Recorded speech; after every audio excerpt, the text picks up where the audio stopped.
محترم جان کی مان پاؤں تو عرض کروں کہ آپ مجھے یہ بتا دیں کہ طیارہ سازش کیس بلانے والا غلط تھا، یا طیارہ سازش کیس میں اس کو ریلیف دینے والا این آر او دینے والا وہ غلط تھا؟ طیارہ سازش کیس کیا تھا؟ کس کے خلاف تھا؟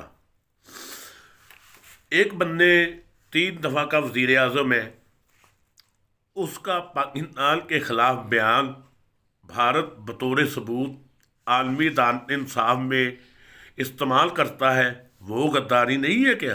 وہ سیکورٹی رسک آپ کو نہیں لگا؟ ایک بندہ جو بھارت میں بیٹھ کر بھارتیوں کے سامنے یہ کہہ رہا ہے کہ کارگل میں ہماری فون نے بھارت کی پیٹھ میں چھرا گھوما اور مجھے اس کا افسوس ہے، بھارت کو شاباش ہو کہ اس نے کمیشن بنایا، یہ وہاں پہ آپ کو سیکورٹی رسک یاد نہیں آیا؟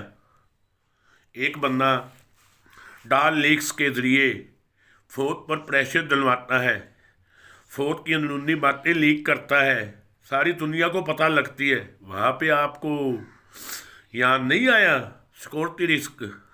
تو سر جیسے آپ ہے نا کہ اپنی پسندیدہ بندوں کو اپنے جو ہے وہ چور چوروں کے دوست ہوتے ہیں، وہ ایسے نہیں چلتا ہوتا سر، نہ ہی ایسے چلے گا۔